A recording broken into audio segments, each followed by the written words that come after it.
Okay, so let's get going. Just stand up. We're going. We're going. We're going. So you're gonna go with another. Is that what's the number? It's the 7. Lucky number. Okay, got it. So after that, it comes back to 4. Okay. Yeah. So yeah, go for it. Are you not gonna press F5 to start up? I mean, I can do this thing. Full screen.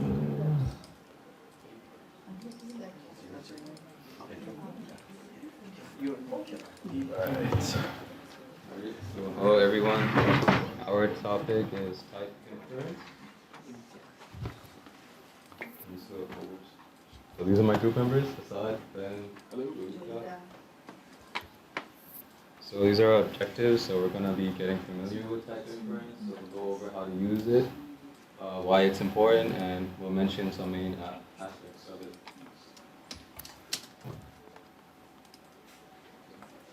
Okay, so we're going to take a look at an example we saw earlier. The other group did a similar one, so I'll just jump into some of the details about it since we don't have to go over everything. So one of the points I thought I would note is that the compiler will infer the type from whatever data is to the right of the equals operator. So in our first example, this is not implicitly typed, but explicitly. So we have int I equals 100, and the bottom var j equals 100. So we notice that in the second example, whatever data is to the right of the operator is taken as your data type. So this is implicitly typed. So why it is important? It is important because it is very complicated JavaScript. Microsoft ASP.NET is now is going to use the var type. Actually, is var type, there is no return type. You can use int, string, or anything. So it is very important in ASP.NET. Oh, thanks. Oh. And we'll see an example of that very soon. So the main aspect here, so you use var equals, and the value on the right is taken by the compiler. So it can be used to instantiate an object of the class or to instantiate an int, double, etc. And has to be a local variable only, not global. And it can be used in for each loops, query using, and also with anonymous types. So we'll show you some examples of those. Just a couple of things, don't forget, little reminders. When you're using it, you might run into some errors, so there's just a couple of tips for you. So it can only be declared and initialized in a single statement. This is different from how you might use regular explicitly done. So we have an error here. We have two declarations in the same line, which typically this would be legal, illegal in the context of implicitly with var. Second tip is don't state the type where if you're using var. So we tried this. When we in our code, we thought, let's generate some errors and see what happens. So if you type in explicit and implicit, it will generate error. So just a heads up. All right, so I'm going to be talking about the code examples that we developed for you guys. I think it's this one. Yes, it is. Okay, I'm just going to put this to the side here. Sorry if I'm messing with your stuff. I just want to be able to show examples a little bit better. All right, so this was actually taken from the website tutorialsteacher.com. As you can see over here, we have var I. And this automatically converts whatever you put into here with whatever is on the right side of the equal sign. So in this case, var I becomes an int. If I hover over this, it shows int I, as you can clearly see. Over here, there's a string here. This says var, you hover over it, it becomes a string. Same thing with this, double. It becomes a double here. And this is a Boolean. Okay? So let's run this program really quickly.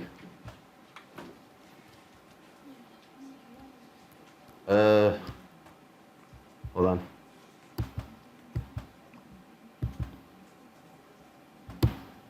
Okay, it doesn't do the snap thing, but that's not a problem. As you can see, this is the output over here. type of I is the specific type that is supposed to be written over here. So in this case, it's an int. Over here, string, double, boolean. Excellent. So what else can var do? Well, over here you can see that var is another way to write, rename a class type. So for example, over here, we have dog1 is equal to new dog. That's all great and everything. But what if you had a really long class name and you wanted to shorten up a little bit? Although not recommended because you want to have it more readable as code progresses, you can use var dog2 is equal to new dog. And as I showed you before, if you hover over the var, it becomes typed dog. So it's implicitly typed. Now we all know what this does, okay? As you can see from the example I'll put over here, on this side, it's over here, it prints out everything that we put inside this array. Okay, so it shows 1, 5, 6, 22, 5, 77, and 66. But what if I wanted to use, oh, well, within the for each, if you guys have used for each before, it shows var item. If you were to type out a for each like this, and you press tab twice, it automatically creates a for each loop, and it automatically creates it with var. Okay. So what that basically does is, within every item, whatever the type is, run through it. But what if the type was not the same? Does everybody know what an array list is? An array list is something that's a type of collection which does not always have the same fundamental type explicitly stated, such as a list does. An array list can contain multiple different values, such as integer, string, boolean, null, and double. Okay? Now, whenever you want to print out something, oh, it doesn't show the thing anymore. Over here, we'll come back to this. Over here, it prints out every single type, regardless of whatever the type is supposed to be, because we're using var. But what if you use the for each loop and just wanted to print out, and you typed in int or something like that, okay? If I were to run this again, it would give us an error. Rather, it only prints out this thing. For some reason, it gave us an error on my computer, but over here it doesn't show the error. Don't know why exactly. Yeah. Oh, well, there's the error right there. You have to press enter.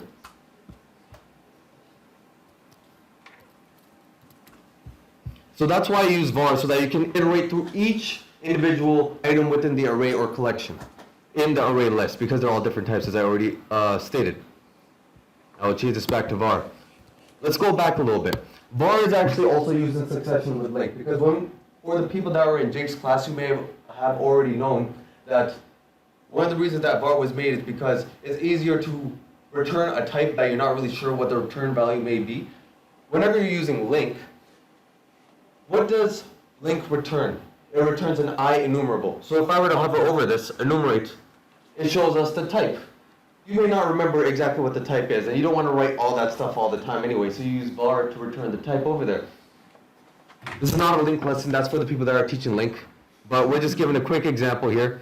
In this previous array that we wrote, for numbers, from num, for each number here, where num is greater than 6, return the values that are greater than 6.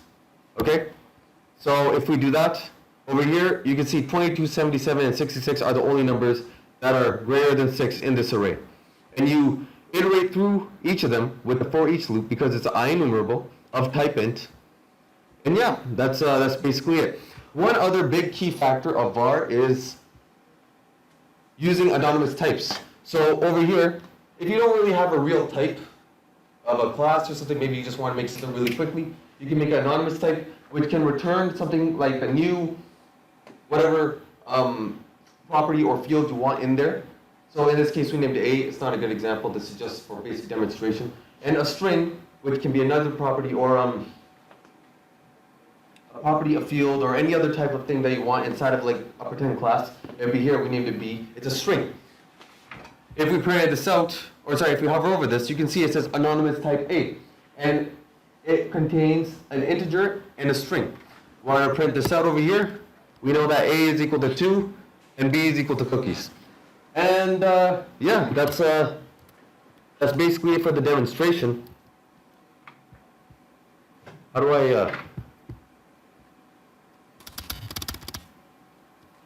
Okay, so this is the links that we got our information from.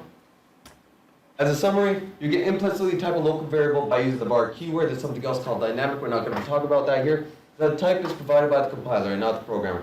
That's our presentation. Thank you. Awesome. Thank you very much. Great, great.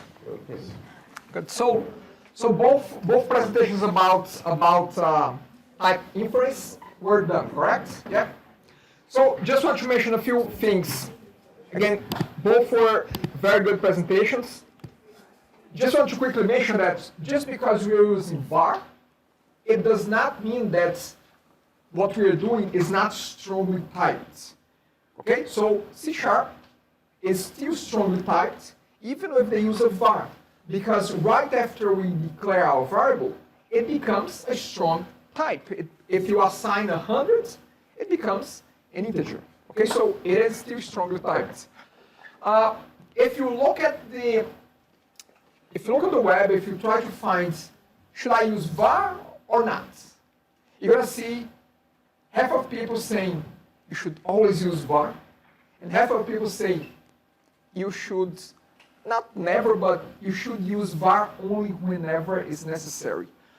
I'm from the opinion that if you know the type that you're gonna be using, make it explicit and use the type. Because then your code becomes more readable to not only to you in the future, but to whoever will be maintaining your codes. Again, remember, you will be working out there. And out there, sometimes you are in this company, sometimes you move on, and your code is left behind. So again, you don't want someone to look at your code and say that they don't understand what's going on there. So again, that's my personal take. Always name variables very clearly. It does mean that if you use var or not, it's not a replacement to name variables in a sloppy way. Name them properly always. What else? See if there's anything else that I would like to mention here.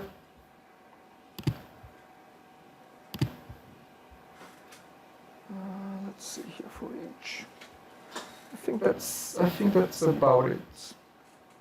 Are we gonna have lesson on the class?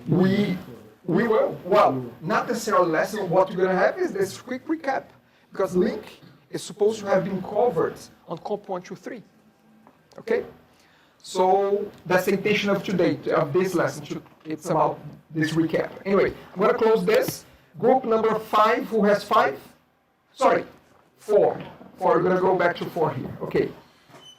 So type reference. Okay. So that's the one, the file? Yep. Is the presentation in code here? Yes. Okay. So I'm just gonna.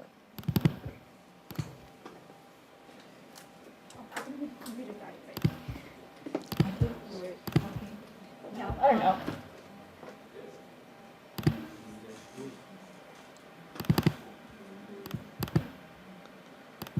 So let's open this and want to open the code as well. Should get it ready.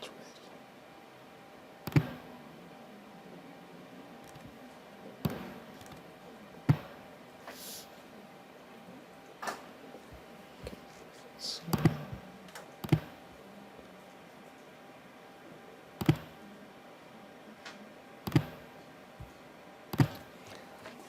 all yours. Just gonna. Yes.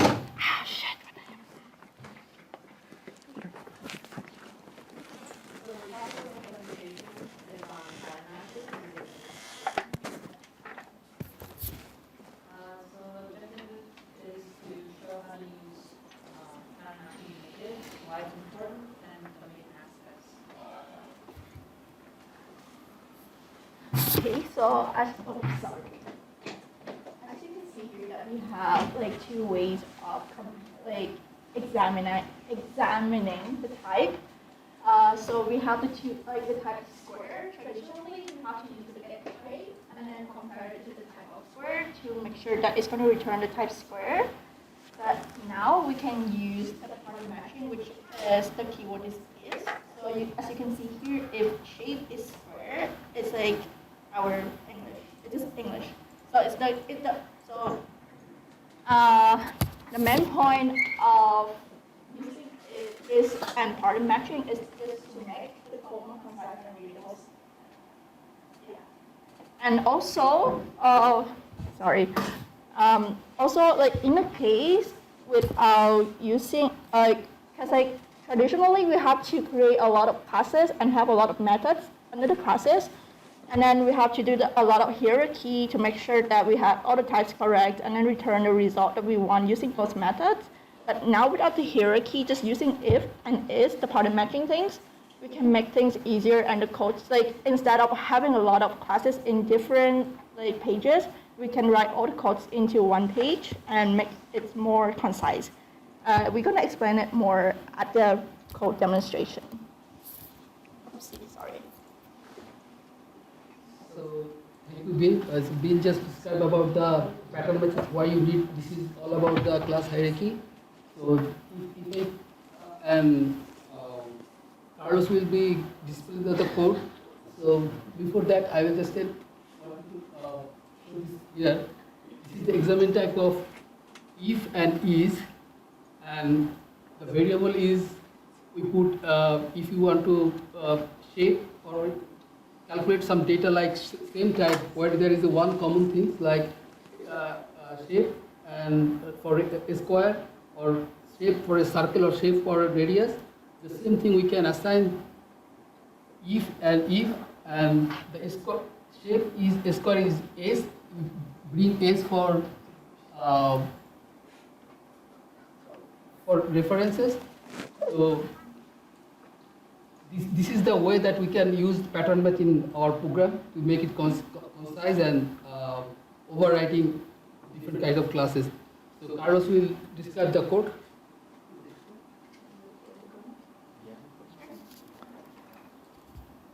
It's open already, so you just have Yeah.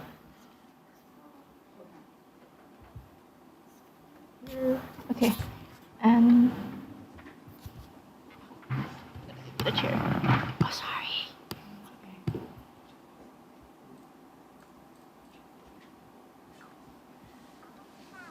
Okay, so here we have three classes: square, circle,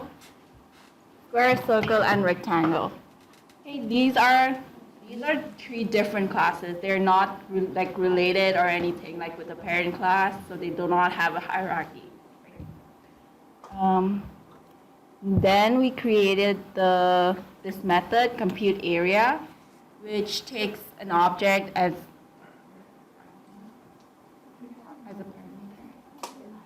a parameter, and then we have the traditional way first with the get type. Then now we're using is statement to check if it is a square or a circle, to compare the objects, and then accordingly it's going to return the area.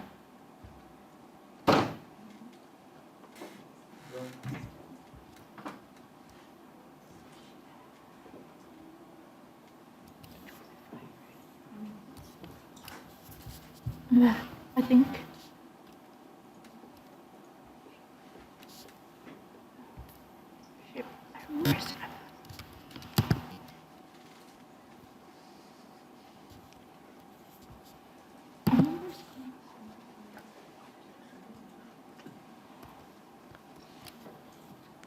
Okay, so this is the output. Since we did not have. Okay, never mind. Okay, so in this method, we just have to check if there is a square, there's a circle, and we do not have a 1 for rectangle. So that's the error that's going to show, since we do not have the thing for rectangle. So by this example, we're trying to check the type of the objects so we can perform different implementations of the same method. In this one, we have to create the object on that method that we will use to calculate our value. So we have a variable which is going to take the type, what we just saw in the previous presentation. So it will automatically take the type of the object and will create this object that we're going to use. But these pattern times also gave us the chance to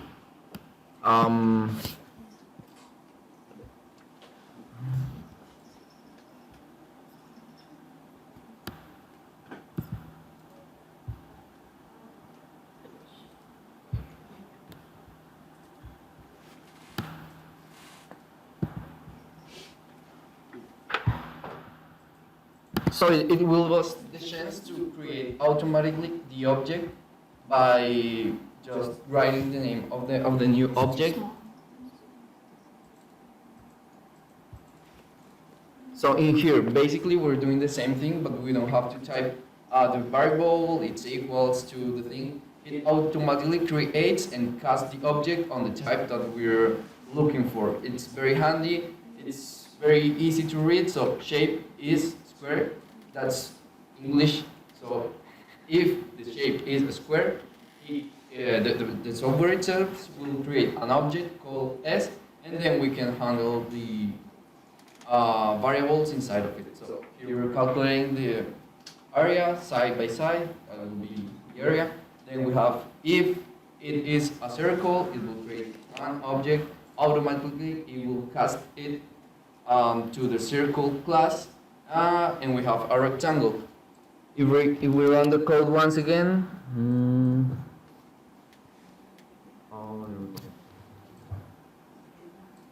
so we will have the same result as in this last method. We are implementing the rectangle. We don't have the issue that we have in the previous time. So we have the area of the square of the circle. It says square but it's circle, and the new implementation of the rectangle class on that method. That's basically it. And thank you. Awesome. Thank you very much.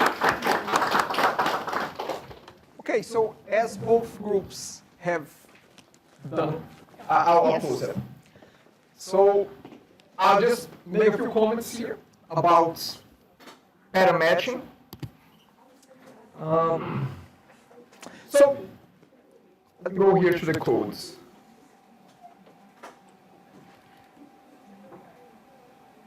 Well, I think it's closed now. It's okay.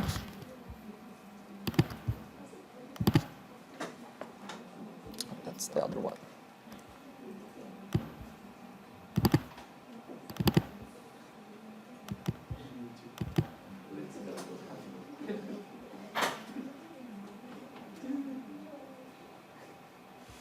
So I just want to quickly mention that is and pattern matching is a new feature, and as in coding, there are different ways to solve the same problems, okay?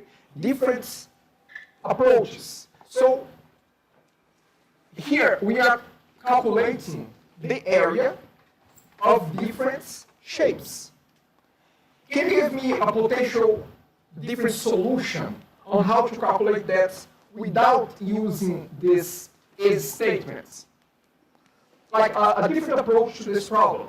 Could you give me a different approach? To calculate the area of different shapes.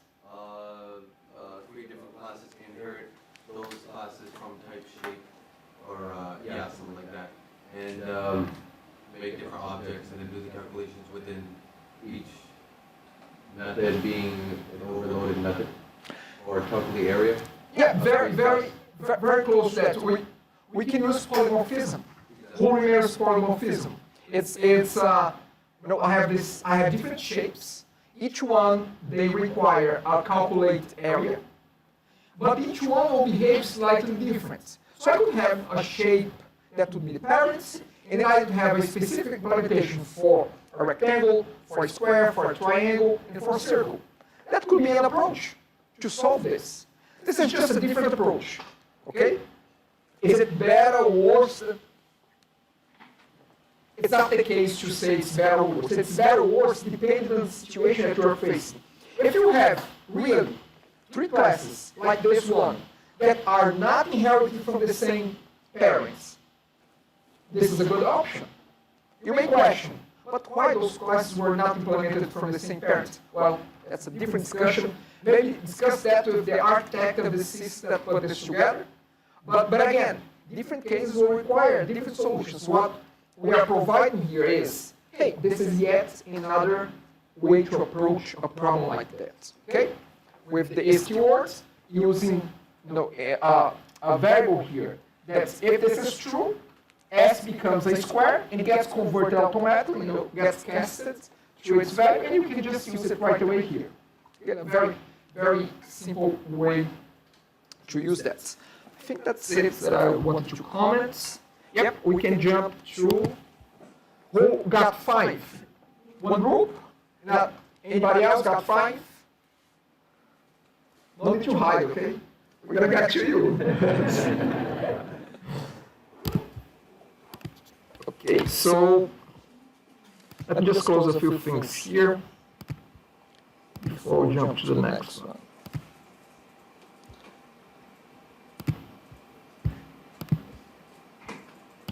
So 5, I mean, what should I look for here? Group 5 here. This one, this is the code, and then this one is the slides, okay?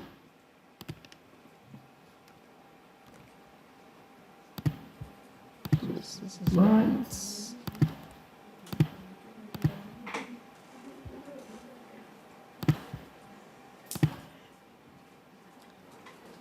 I like to repeat this, even if you know that already.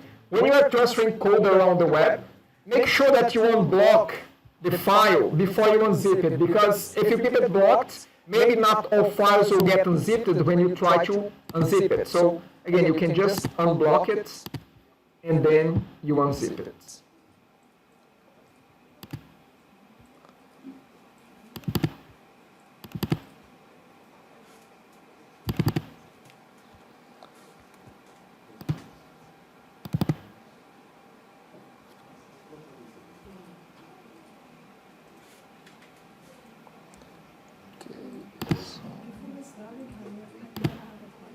Sure, sure.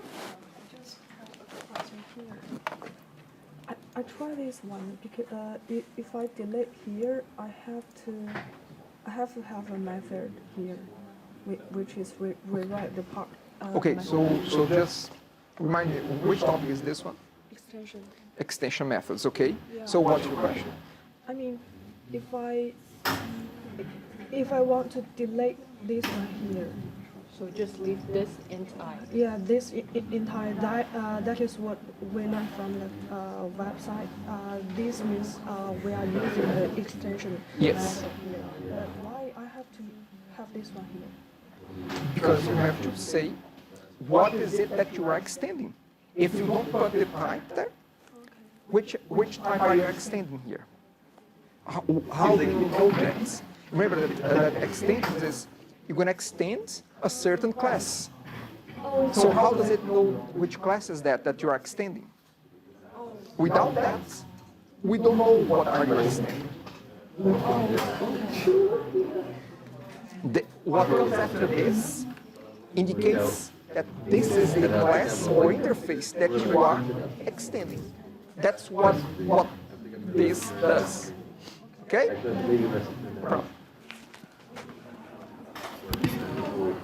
Okay, so all yours.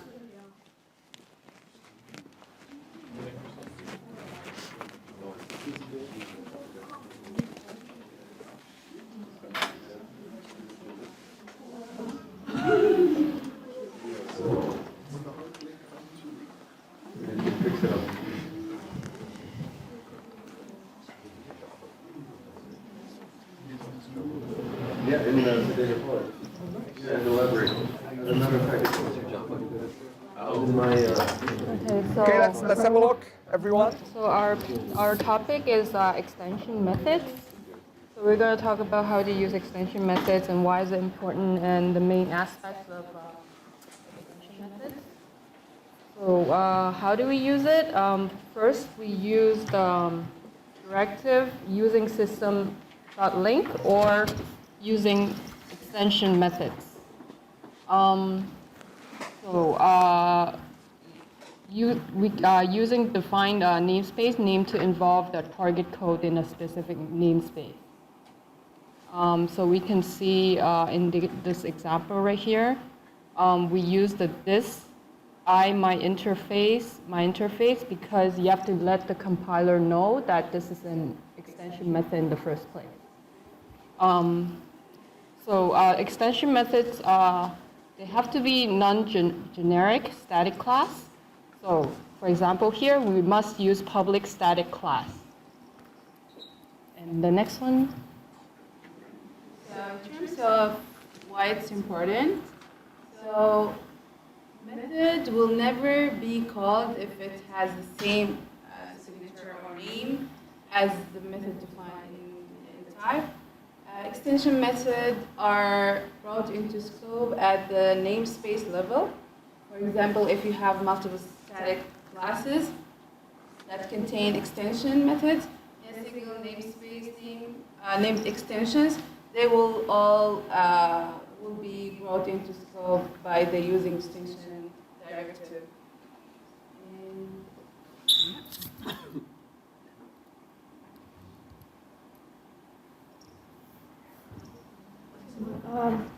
Before you using extension class, you have to tell the system.link to allow to use the extension in your code. And you have also now your extension class cannot override the method in the other class. Let me just mention one thing right away, is that link is a library with a bunch of extensions. However, to create your own extension, you don't need to use link, okay? Link is a set of extensions that is provided by .NET Core, but again, the point is that link is a set of extensions, but to create your own extensions, you don't have to call link for that. We can use link to query data, and that's extensions, okay? But again, to create your own extensions, you don't have to call link, okay? I just want to clarify that. I don't want to give the wrong impression, okay? Keep going. Okay, you have to remember that extension class cannot override any method already existed in the other class. So this is just extend some method you have not used before in the extension class. And also the extension method has to be the static class or non-nested method. And you have to remember to use this keyword in your extension class also with the data type you want to extend in this method. And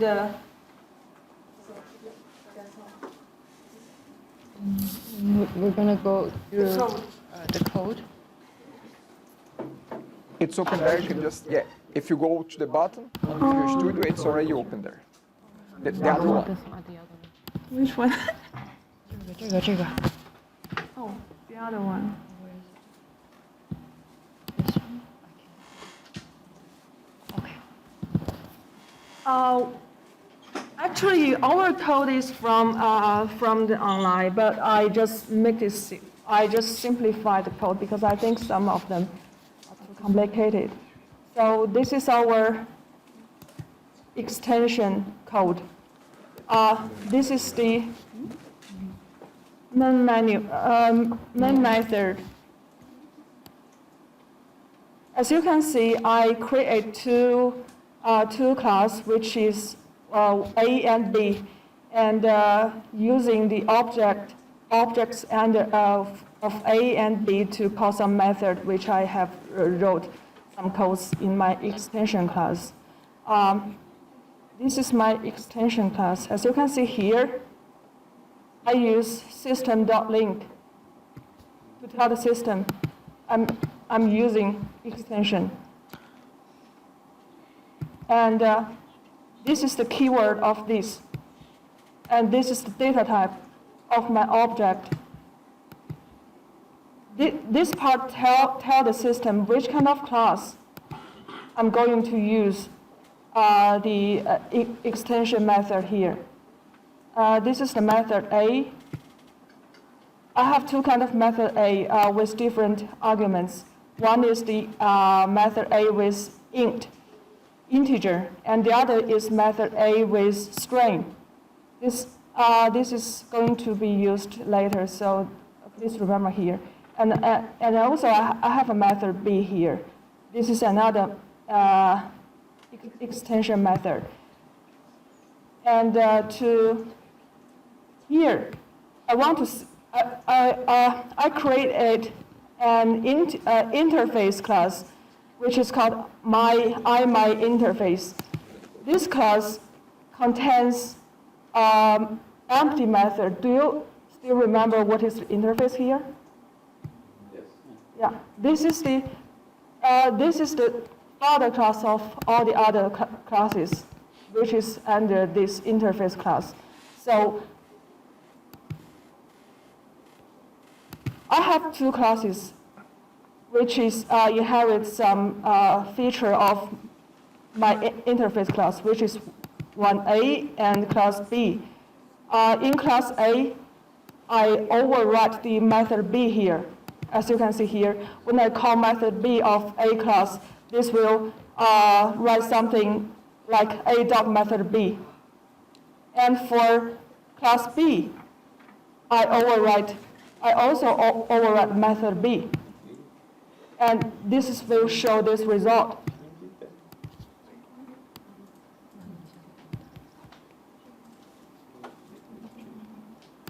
And this is the method A. This is the integer, which I just show you here.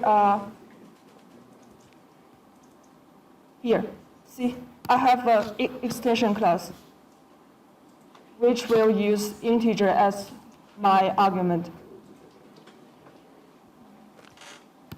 And this will cancel this thing here. But here, I overwrite method A. Did you find here? Because I gave it a new output here. So when I run my codes,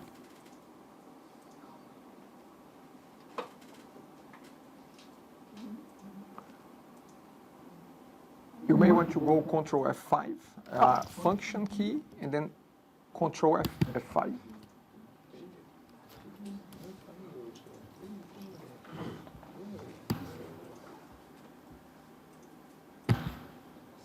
as you can see here, let me open my program and main method.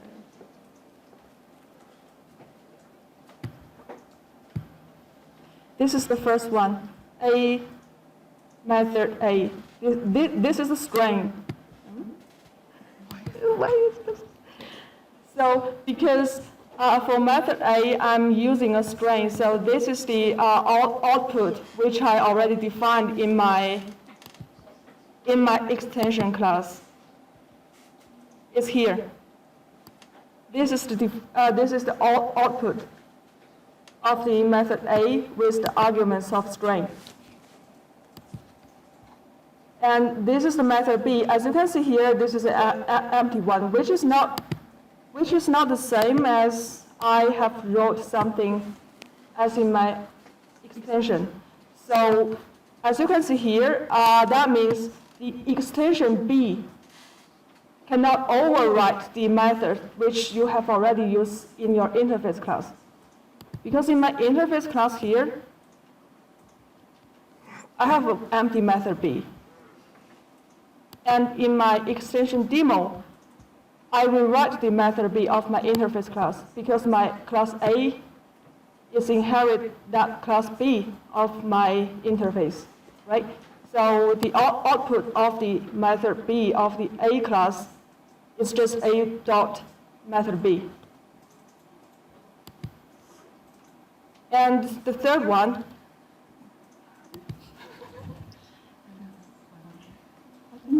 Yeah, I think that's fine. Can As you, you can try, see. can you just try one thing? Go on in the program. Go up, all the way up to your codes, in the codes. Yeah. All the way up, all the way, all the way. Keep going, keep going. Delete the line that says system link. Yeah, just delete that. System link, the second line. Yep. Recompile the code, run it again. You see, so that line, again, link is not necessary for extensions. Just want to highlight that, okay? Oh.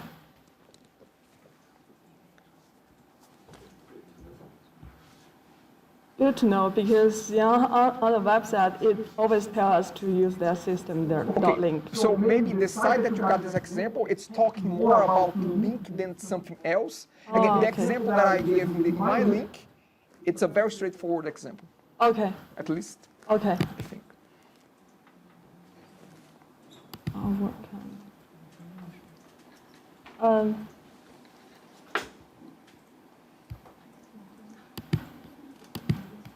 The third one, the third one is the output is like this, but that is because although I'm calling the method A of B, but as the integer here is 1, right? And in my extension demo, I have already rewrite this thing. So this this leads to the result of method A, which is different from what I have already did in my extension. Because if I didn't rewrite that part, this should be this result extension dot method. This I might interface my interface dot comma in int I. This should be the result. We can play here, like if I dash here and run again.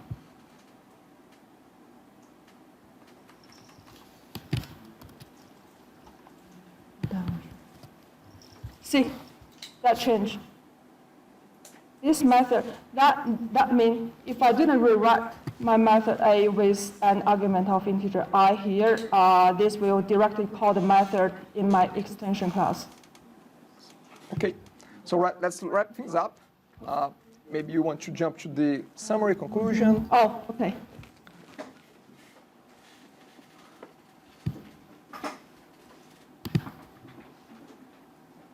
So extension methods are a special kind of static method, but they're called as if they were instance methods on the extended type. Extension methods cannot be used to override existing methods. And more information, there are websites that you can read. And I forgot to talk about the word count. I will talk about the word count. Okay? Great, thank you very much. Awesome.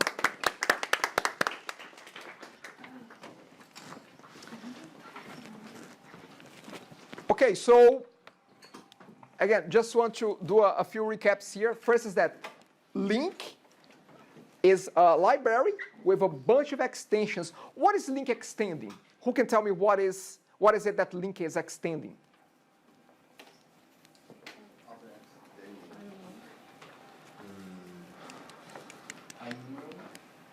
Yes, it's extending enumerable, it's extending collections.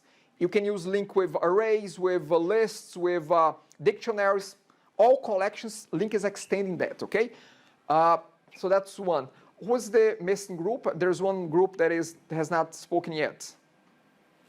There's one group that has not spoken yet. I'm looking at the group. I'm looking at them, and they are not looking at me. So you are with 7, is that 7 or 6? 6, okay. So just before we jump to that, I want to mention the example that I had suggested using 4 extensions. Because great attempt, but the only thing is that you went on too much with inheritance in interface. So that may have confused a little bit of the main point of what extension is. So I want to highlight that a little bit here. Let me see.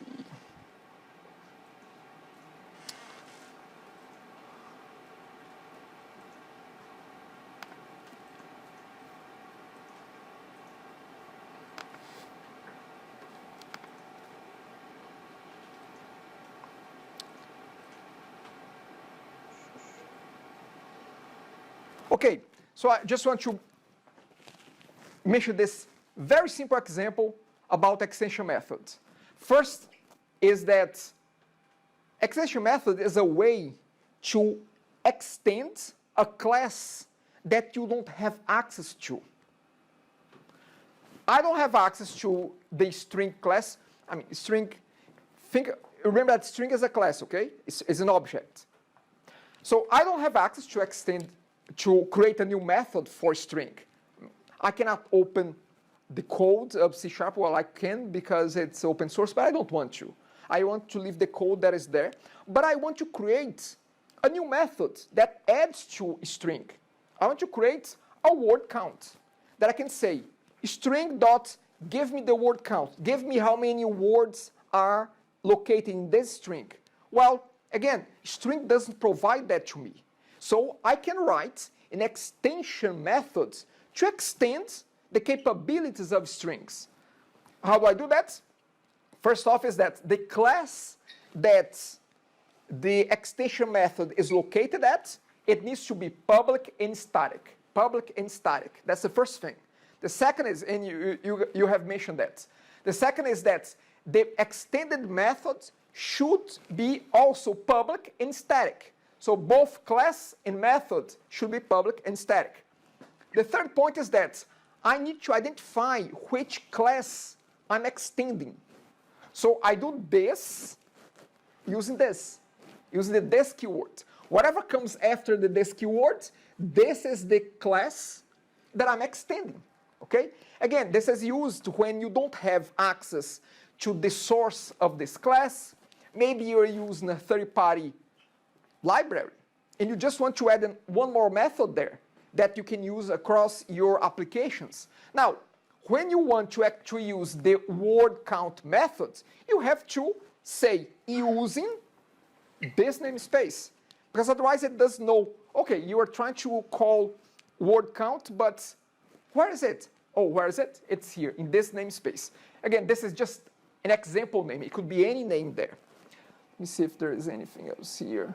So, again, as it says here, wherever you're going to use this, you're going to say using the namespace that was declared there, and then you call string.wordCount. Without this, it won't be able to know what you're talking about here.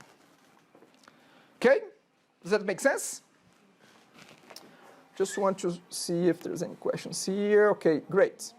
Yeah, sure. So it says the class which defines an extension method must be non-nested. What does that mean? Okay, good point. So let's see the code here. So I guess that's before we talk about what is a non-nested class. What is a nested class? The class within a class. The class within a class. So this class here cannot be inside of another class. That's what it's saying. Non-nested means it's not inside of another class. It's standing on its own, not inside of another one. Okay? Awesome. Can we move on to the last group? Yes, I know that they are anxious about coming up here. Great. You have uploaded here? Yeah. Okay, so Not here. That's different. group 6, these are Yours, yours. okay. Just the last one? Okay.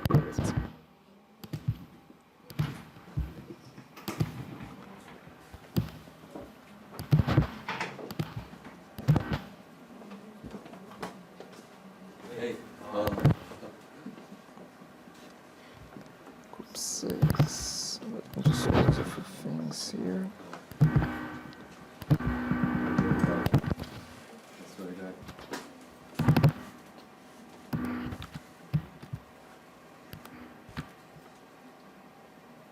so that's the code, and that's the presentation. And all yours, back and forth here, home and maintenance. You can just use that. All yours. Hello, everyone. My name is Brandon. And today our lesson is Lambda and Link. So our objective is to learn exactly what Lambda and I guess Link, but that's we covered last semester. How to use them, an example, why they're important, and the main aspect. The first example is about using Lambda. So we have a list, array here, number, and we have a square number. So what it's doing here right now is take one item in numbers, arrays, and then they square it, and give us the output like 9, 16, 25. So it's kind of for each loop here, which you take each item and times by 6. The second example is about link. So it looks like you query a database. We also have, so let's think that you have an array scores, and then you access to each item in scores. So the output gonna give you the score which greater than 80, and that's what score query gives us. Which one is the lambda? Lambdas are, this is the lambda. Yeah, we'll get to it. This is lambda operator.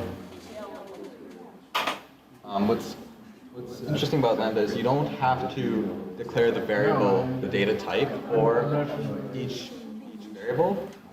But if you do decide to, you have to declare every single variable with their data type. So this would have to be, if you're going to do that, this would be int x, and you have to say it again if there were multiple. You also don't even need the left side here. The left side, you can just have it just in empty parentheses. So Lambda and Link are important because they're a very simple syntax for anonymous delegates and can be used everywhere where an anonymous delegate can be used. They're very simple, it allows code readability and less coding in general. So as I was mentioning, sort of, codes are a little longer, there's a little more to do with just for each loops. So here this is just getting all the teenagers in an array, pretend there's like an array here with all the students. So here it gets them all, but with Lambda and Link, it just gets them in one line. It puts a function in, it allows you to get a result from a function, but in one line instead of having it its own separate method.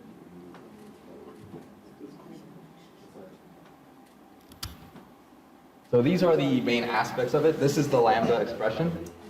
It's read as, I believe, goes to. Yeah. So it would be x goes to a number, or sometimes you'd have to say, not for each. I don't remember. But there's another, depending on the data types, like if it's a string afterwards, you say something else instead of goes to, because you want to make it make sense in English. And the queries are, if you take a database, you should recognize or even comp229.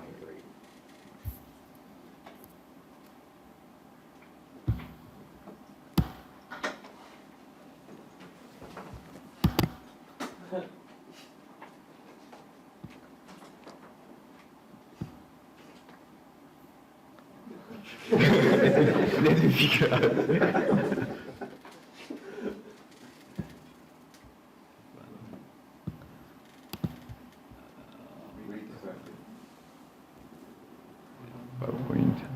You want the folder? I think no. Wait with this kid.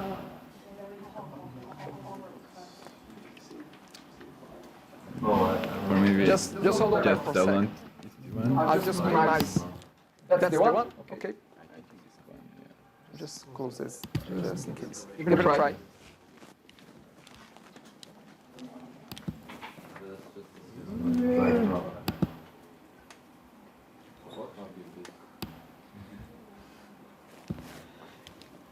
If you just want to show from there, that's fine. That's because Yeah, the like code we is have quite already small. just a basic simple example for it. Yep.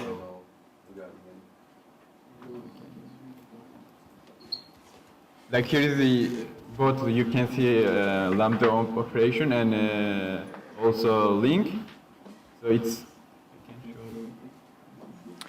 like basically. Let me put in a bigger editor, because then it becomes easier to visualize.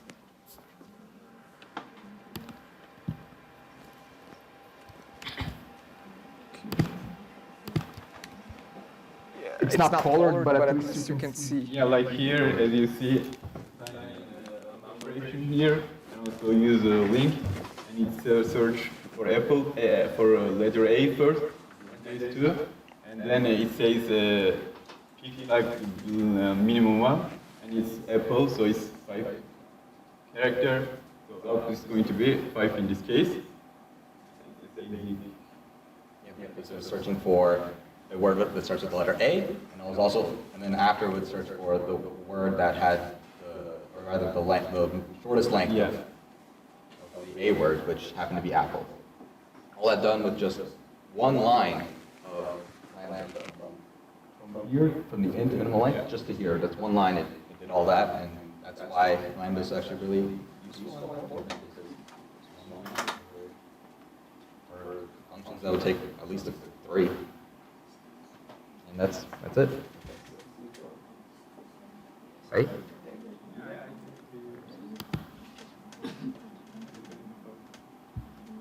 Is it PowerPoint, right?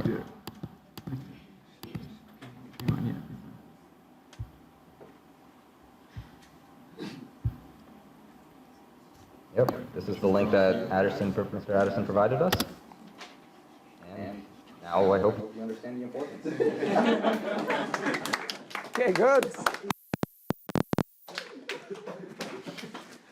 Oh, I love that. Okay. Nice way to go. Great. Okay, so just a few comments here, a few. Oh my god. I would say additions or however you want to take it. The best from the best.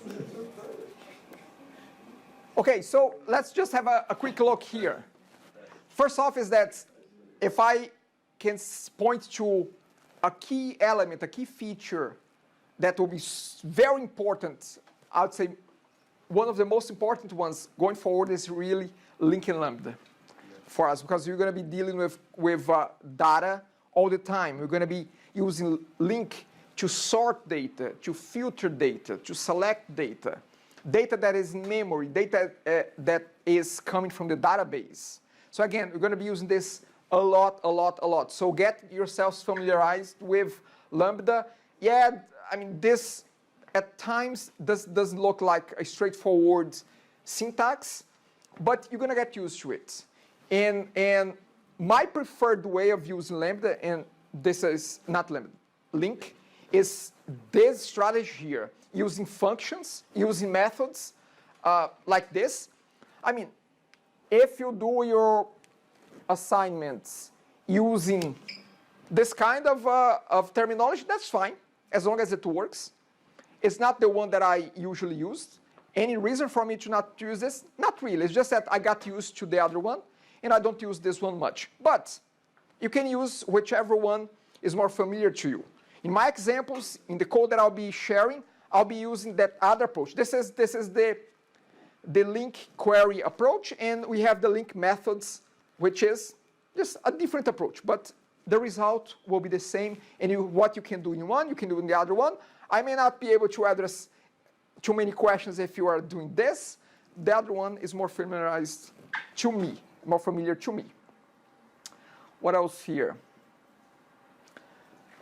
So I just want to quickly read through this code. What we have here in the first line, what is this? An array of strings. We have how many elements? 3 elements. We have 3 strings here. Now, what this is doing, in one single line, which is broken down in 3 different lines, but it's broken down just to make it easier to read, okay? This could very much be in the same straight line here, but then it would start to be too long to be readable. So that's the reason why you're going to see Lambda with 4, 5, 6 lines here. Each line will be selecting the data, will be ordering the data, will be selecting which fields. Now, let's have a look at what this is doing. It's applying, for the first method that we see here is where. Where is a filtering method.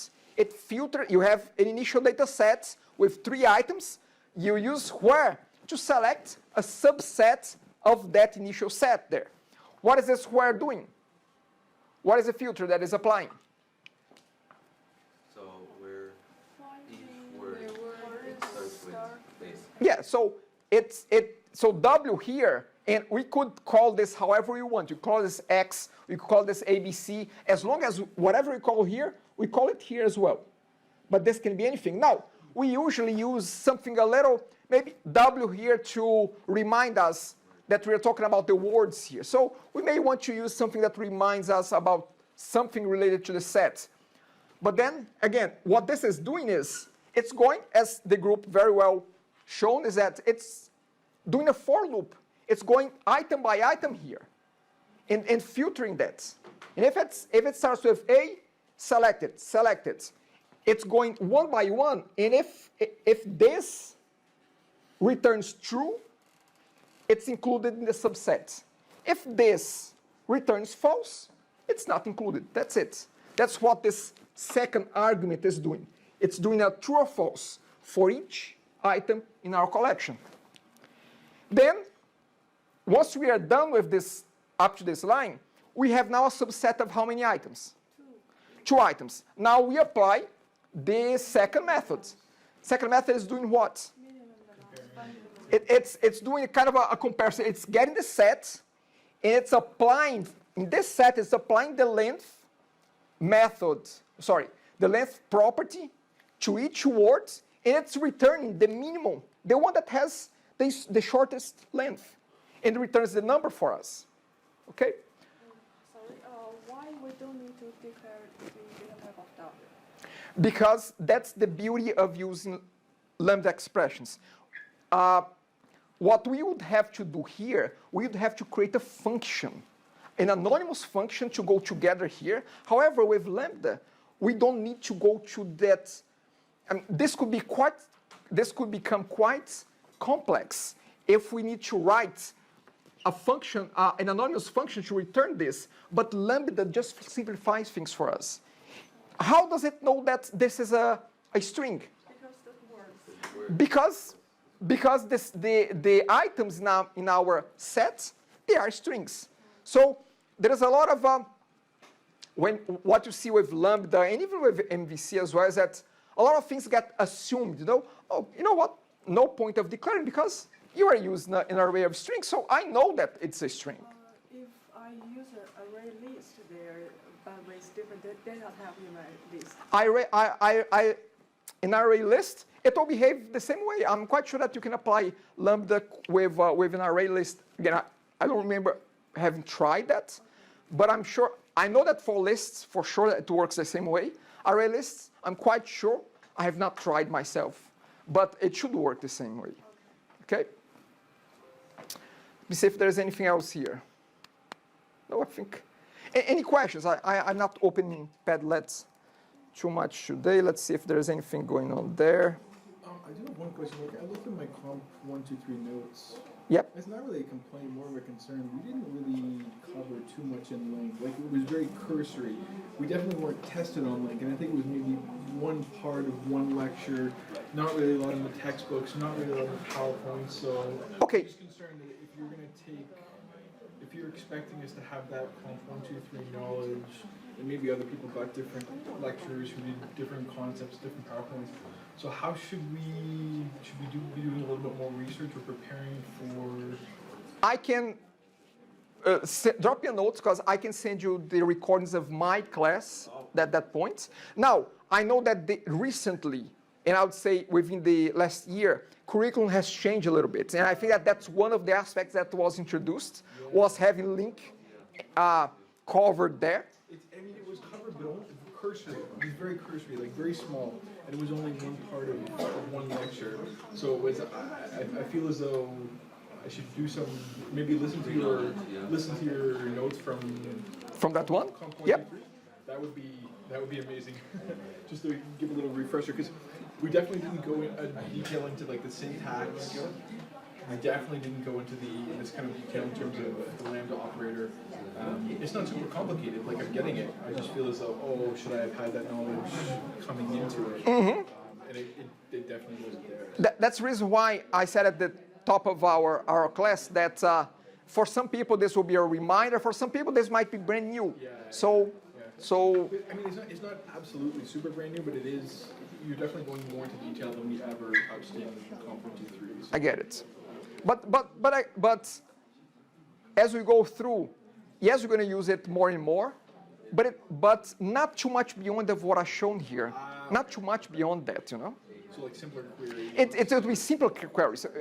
We are be focusing more on using it, not in its complexity, not in its entirety. The focus is not Lambda, the focus is MVC. Lambda will be a component, Link will be a component of that, but the focus is not so much on them. We're going to use them throughout, though. So if I get the concepts that we're doing today, it's going to be good. It will.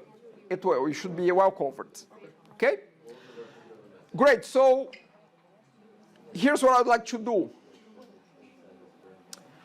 I would like to comment about our next class before I do a quick recap of the last 2 points in our presentation. I don't think that everybody present, correct? Yeah, I think so. So for next class, here's what we have. That's, again, nothing to submit today, but for next class, let's have a look here. Okay, so our next class will be about Razor. You may have questions about that @ sign that we saw in the views. @ and then open brackets, open curly braces, and then we use code view bag.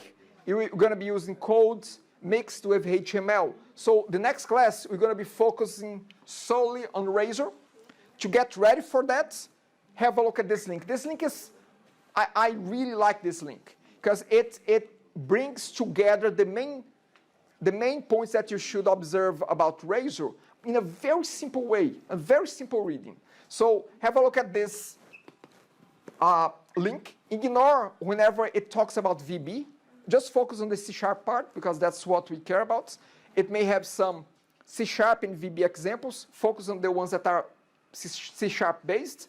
You can also have a look at this PDF, which I had made available right here, working with Razor. You can follow that. You can have a look at that as well. But get yourselves a bit familiarized for next class. As usual, submit 3 questions so we can get ready for next class. I want to be doing things like we're going to be troubleshooting some of Razor so we can get ourselves familiarized with the way the syntax work, okay? So that will be for next class. Again, 3 questions. That will be our bonus number 5. Bonus number 5 folder is open. Yeah, it's open there on Centennial. So you have until next class to submit your 3 questions. Any question about this?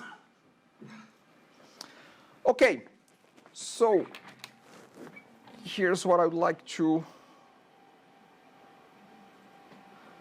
quickly go through.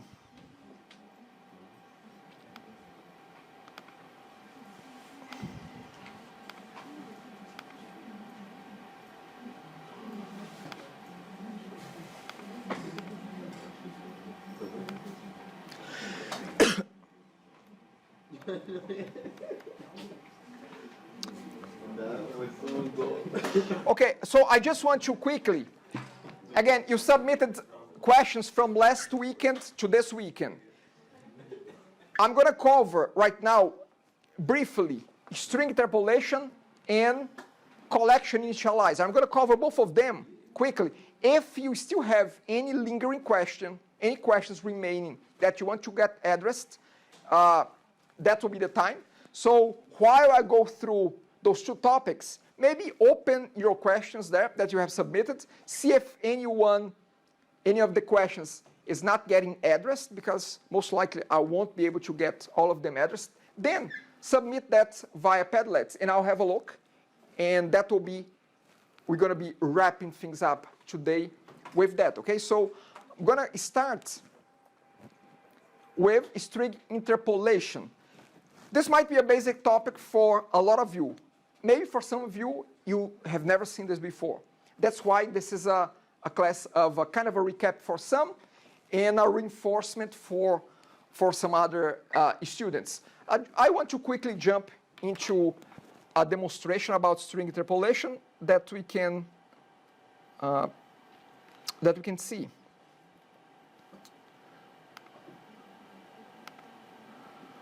Okay.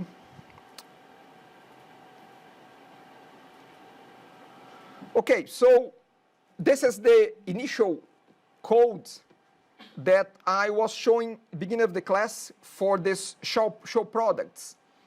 We are printing, and I'm gonna just uncomment this one here, so we can just print the name of the product. Now, product is no longer null, and we have an initialization done here for a new product, a new phone product.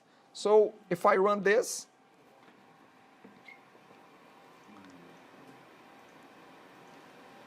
and now I type in home/show product, I should see phone.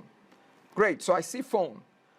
Now, what if I want to put something like this? If I want to use, let's say, product name. And I'm going to do, what I'm doing here is a string concatenation. I'm just concatenating this expression here with this string. That's fine, so nothing too fancy here. Nothing to be proud of. Just have a look here. And now we should see product name and then phone. We are concatenating. Now, how I would do this? If I were to use string interpolation, what should I change here? So let's start with the $sign. What else? The whole line is So we would get rid of this, and we would finish like this. Is it? But now all the variable names need to be put inside of curly brackets. What do we put inside curly braces here? The variable names or the fields or whatever you're trying to call. So Again, where exactly? I mean, should I add it here? Is that here? no, it's to the left.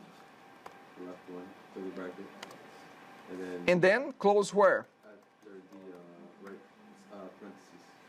Next one. Perfect. So what happens is that the string interpolation character, which is the $sign, will take whatever is inside curly braces and understand that as an expression. So you might be using local variables, you might be using objects there, whatever you're going to be using, it will just print that out. So now if I run this again, we should have the same output, but now using string interpolation. Again, a simpler way to express,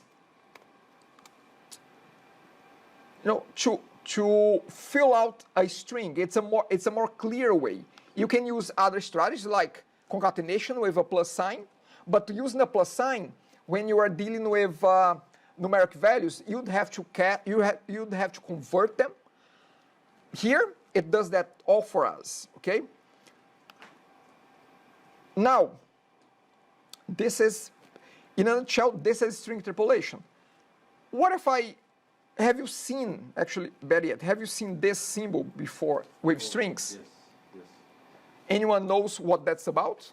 I think it's something like, and we're not talking about like razor or anything, right? This is just for strings. Yes, correct. So this is not razor. This razor is when you see that symbol inside a view. We're not talking about views here. I think this this allows you to like have a path or something? Okay, it's something to do with that. Yeah, there's a place for that. So here's the thing. If you don't actually, one thing is not related to the other, okay? I'm bringing this up because somebody else from another section asked that question. I think it's relevant as we are talking about those strange characters that we can have before strings, and at, well, is one of those. So let me ask you this. What if I want to,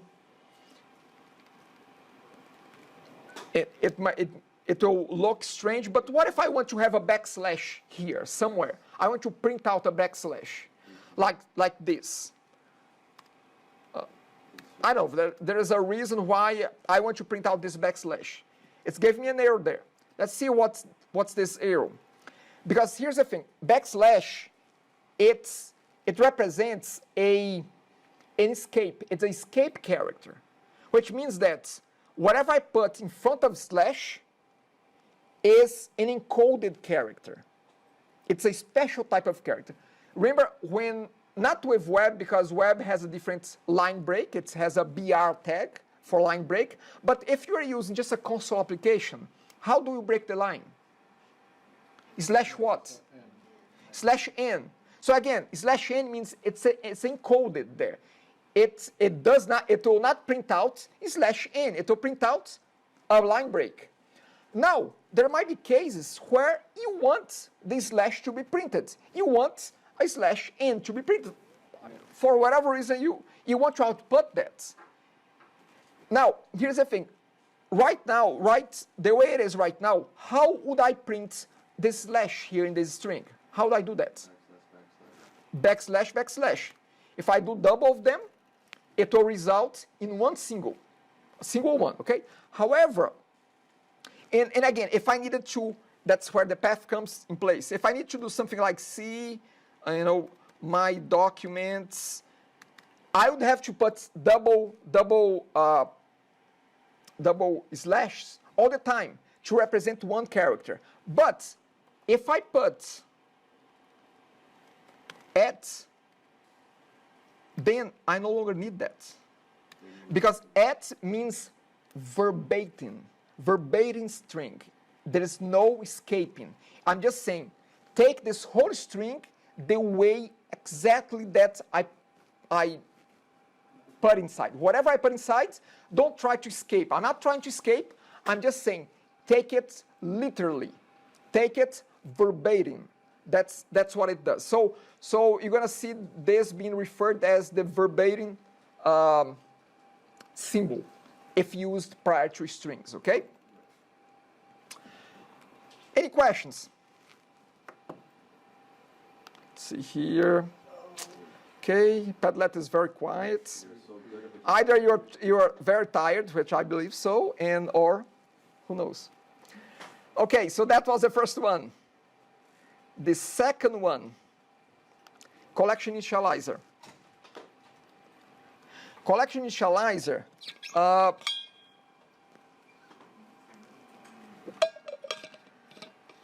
collection initializer. Let's see this example here. As the name says, it's just a simple way to start a collection.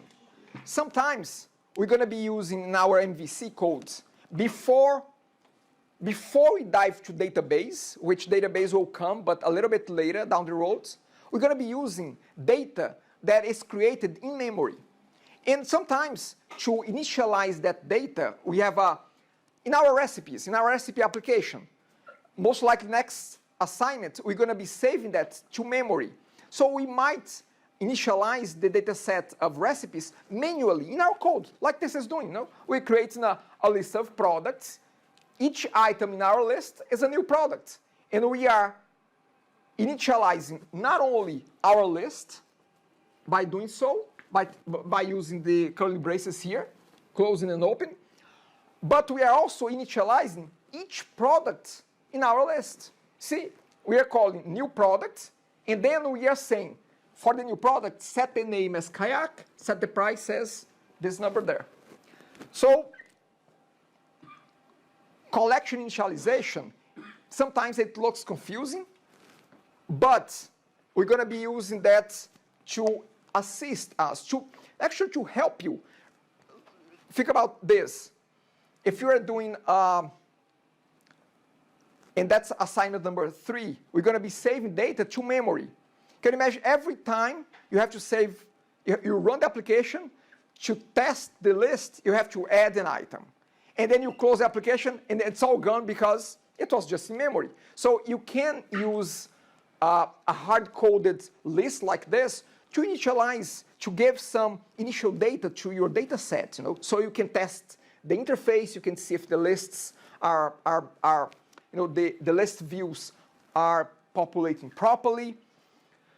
Is there anything strange here? I mean, anything that looks odd here, that looks hard here, that you may not understand what's going on there? Any questions about this type of initialization? Let me ask you this.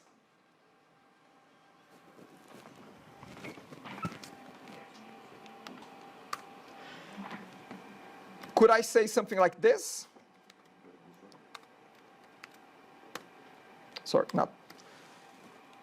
Well, we are doing that from Visual Studio, so Visual Studio tell us if we could not, but we could. Let me ask this. Position number 2 in this list, is it a null? No, it's not.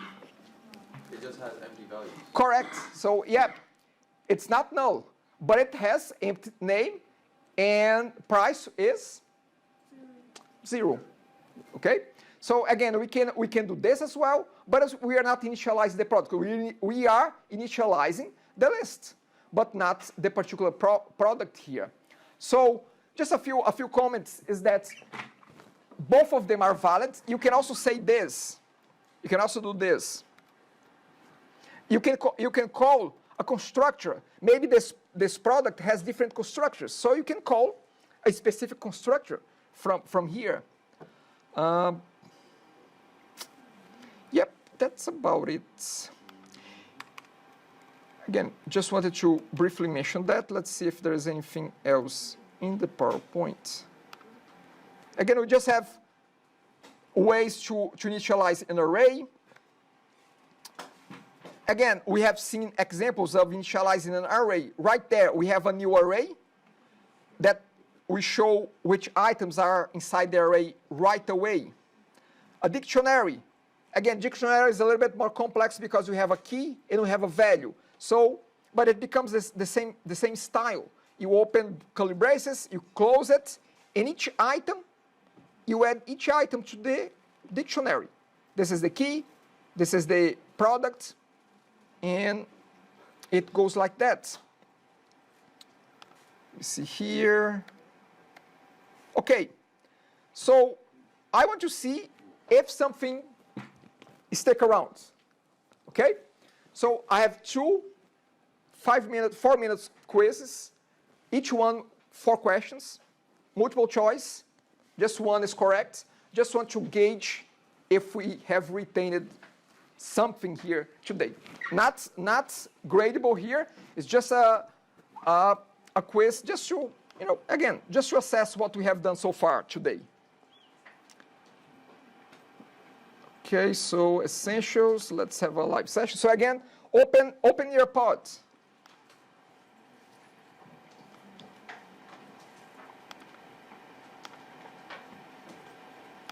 And Nearpod, the code is this one, IYVCX.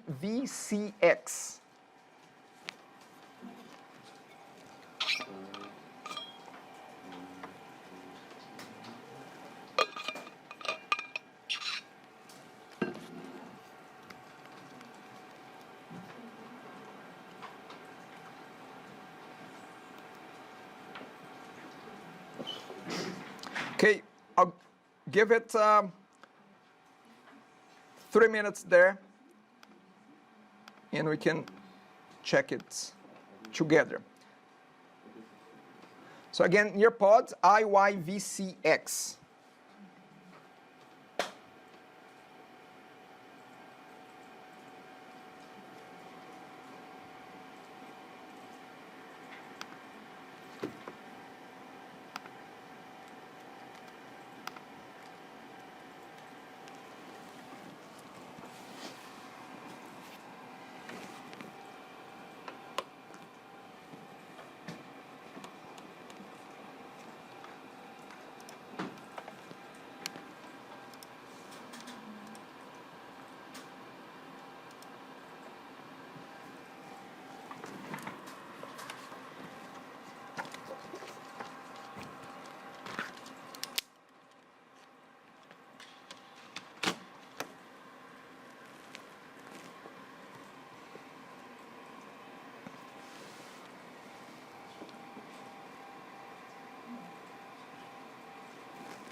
Okay, let's do it together. So we got about, okay, good percentage here.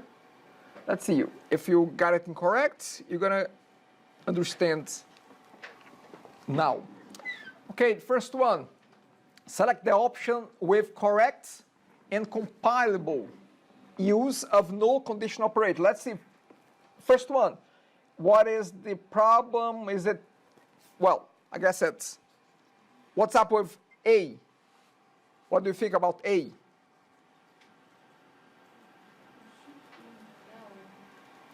Is it, I'm looking for compilation errors. I'm not looking, I don't care about what's null, what's not null.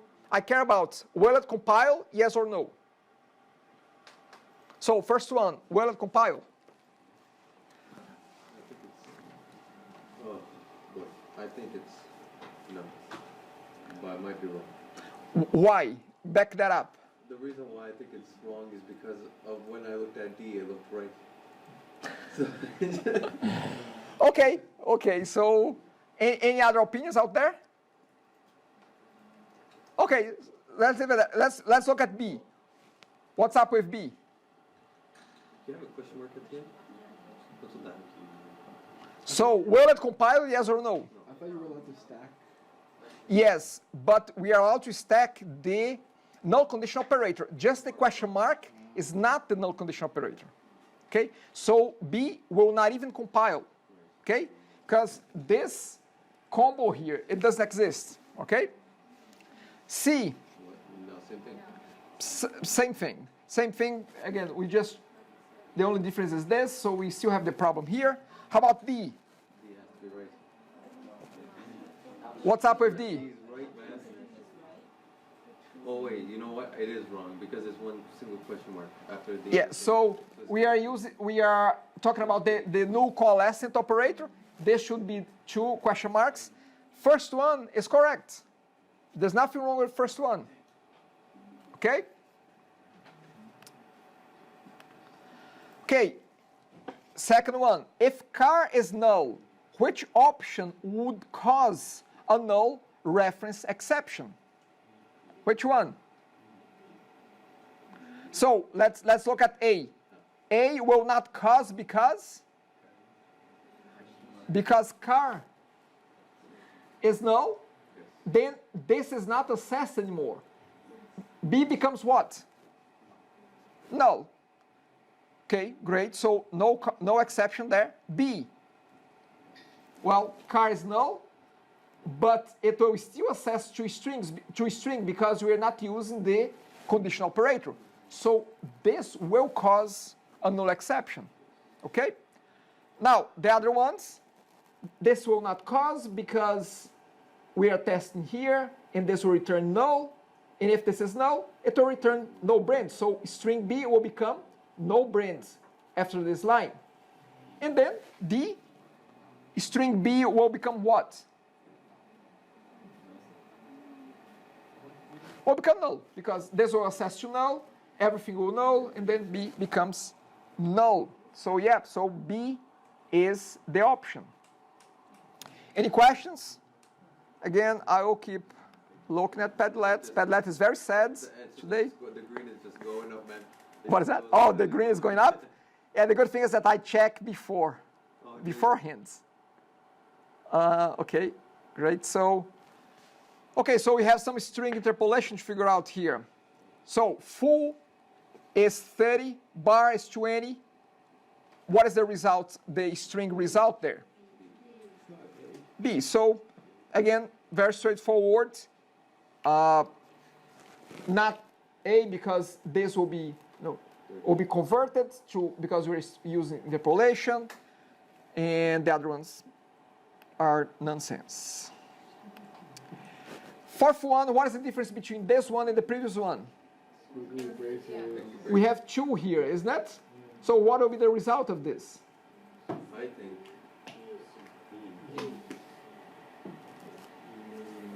No. It should be C. Yeah, maybe, but not really. It becomes D.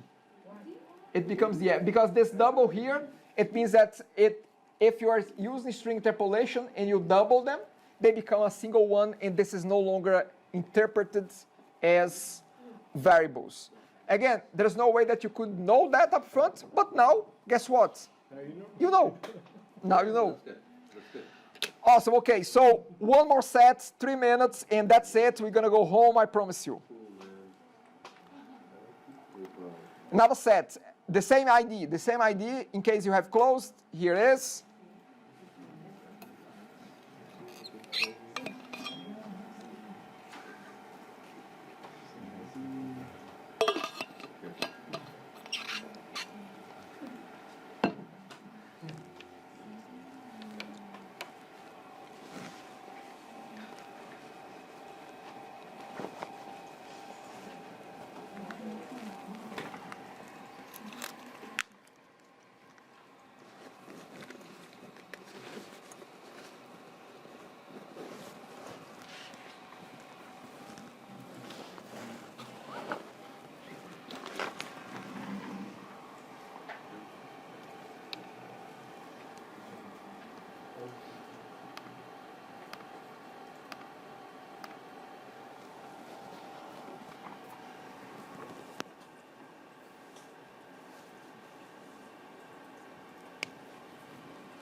Okay, so let's have a look there. You have declared a list of students, and the topic is about collection initialization here. So assuming the student class has 3 properties in a default constructor, what would be the incorrect way to initialize an item in a list of students collection? So first one, you can create a student like that. That's okay. So now this does not make sense. You have to call, when you use the keyword new, we have to call the constructor, whatever it is, if it's the default constructor or in any other constructor. So B is the one. The other ones, you can initialize with 2 properties, 3 properties, 1 property, no property, doesn't matter. There is nothing as a mandatory property, okay? So this is the incorrect way of initializing. But the C doesn't have the brackets. C, that's okay. It can be without brackets, without the constructor, or with. I show, and I just close it here. I show the example of a list initialization of products. Again, you can use with the constructor and without the constructor. That's fine either way. Which expression is used to determine if an object is an instance of a certain class. Is. Okay? Okay, great. So is of type doesn't exist.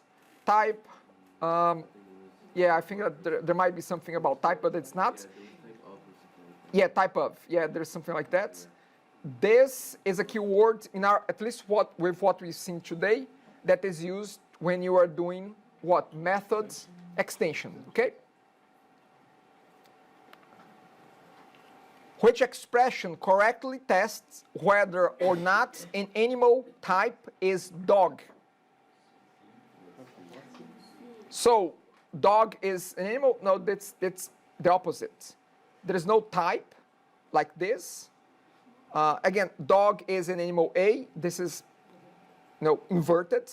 And we have animal is dog D. D becomes the dog animal. Okay? C. Any questions? Anything there? And last one, when it comes to extension methods, which statement is incorrect, is not correct about method extension? Extension method, well, we actually want to return some values, like the word count that I shown you. It will return how many words are in a string.